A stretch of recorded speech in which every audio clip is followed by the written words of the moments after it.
इस वीडियो में मैं आपके साथ शेयर करने वाली हूँ sounds for letter C, D, E and F. So letter C से शुरू करते हैं। लेटर सी की भी दो साउंड होती हैं, ये एक वॉवल नहीं है, फिर भी इसकी दो साउंड होती हैं जिसको हम बोलते हैं hard sound and soft sound. Hard sound जो सी की होती है वो होती है क, जैसे हम हिंदी में बोलते हैं क। सो क में से अ निकाल देंगे, जो बच जाएगा वो होगा क, ओनली द साउंड ऑफ व्यंजन क। और जो इसकी सॉफ्ट साउंड होती है वो होती है स में से अ को निकाल दिया स। So soft sound and hard sound. लेकिन जब हम बच्चों को फोनिक्स सिखाना शुरू करते हैं, इनिशियली सॉफ्ट साउंड नहीं सिखाई जाती है, सिर्फ और सिर्फ हार्ड साउंड सिखाई जाती है ताकि बच्चे को कोई कंफ्यूजन ना हो। और जो हार्ड साउंड है, जैसे मैंने बोला, वो होती है क।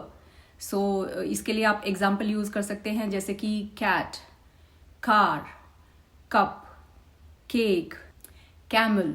सो ये सब एग्जाम्पल आप यूज कीजिए जब भी आप बच्चे को शुरू में फोनिक्स सिखा रहे हैं और लेटर सी की जो है हार्ड साउंड सिखा रहे हैं। जो एग्जाम्पल्स हमको यूज नहीं करने हैं, जो कि सी की सॉफ्ट साउंड होती है, वो होती है जैसे कि cellphone, cinema, city. So once again, C की दो साउंड होती है, एक होती है हार्ड साउंड क और एक होती है सॉफ्ट साउंड स।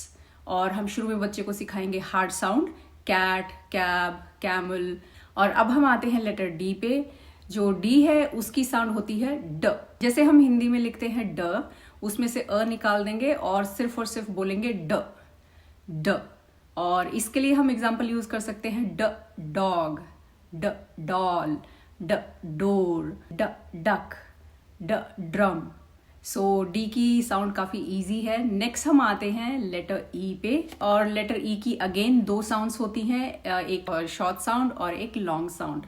अब देखिए, सी के लिए हमने बोला था hard sound and soft sound, और वॉवल्स के लिए हम यूज करते हैं short sound and long sound. और जो लेटर ई की शॉर्ट साउंड है वो होती है ए, ए। और जो लॉन्ग साउंड होती है वो लेटर का नाम होता है ई। और अगेन, जब हम फोनिक्स सिखा रहे होते हैं बच्चों को, तो सबसे पहले हम बच्चे को शॉर्ट साउंड सिखाते हैं, लॉन्ग साउंड बाद में सिखाई जाएगी, क्योंकि लॉन्ग साउंड सिर्फ ई से ही नहीं, ई के साथ दूसरे जब लेटर आते हैं, दूसरे वॉवल आते हैं, तब भी ये ई साउंड आती है। सो वो हम बाद में सिखाते हैं। शुरू में हमें बच्चे को सिर्फ और सिर्फ शॉर्ट साउंड सिखानी है, जो कि है ए, ए। और ई के शॉर्ट साउंड के लिए एग्जाम्पल्स जो हम यूज कर सकते हैं वो है A egg, A elbow, A end, A energy. और जो हमें एग्जाम्पल्स यूज नहीं करने हैं, जो एक्चुअली लेटर ई की लॉन्ग साउंड से शुरू होते हैं, बट जनरली देखा जाता है कि जब हम बच्चे को सिखा रहे होते हैं एबीसी, तब इसको काफी यूज करते हैं, जैसे कि ई इंजन। सो इसमें जो वर्ड शुरू हो रहा है वो ई से शुरू हो रहा है, ऐसे नहीं। सो ये एग्जाम्पल हमें नहीं लेना है। इंजन, इरेजर, ईयर, ईयर और आई। सो ये सब एग्जाम्पल हमें नहीं लेने हैं जब हम फोनिक्स सिखा रहे हैं। अदरवाइज अगर आप बच्चे को सिर्फ और सिर्फ लेटर सिखाना चाहते हैं, तब आप ये यूज कर सकते हैं। उसके बाद आता है लेटर एफ। और जो लेटर एफ की साउंड है वो होती है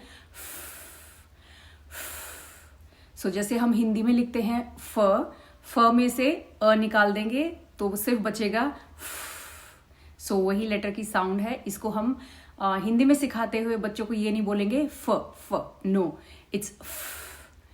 इसके लिए हम एग्जाम्पल्स यूज कर सकते हैं, जैसे कि fish, frog, fan, family, four, fire. So ये थी एफ की साउंड। और आज हमने की है letter C, D, E and F की साउंड। और अगर आपने लेटर ए और लेटर बी की साउंड मिस कर दी है, तो उसके लिए आपको वीडियो का डिस्क्रिप्शन में लिंक मिल जाएगा, आप उसको देख सकते हैं। और आगे की साउंड्स के लिए वेट कीजिए। I will see you soon.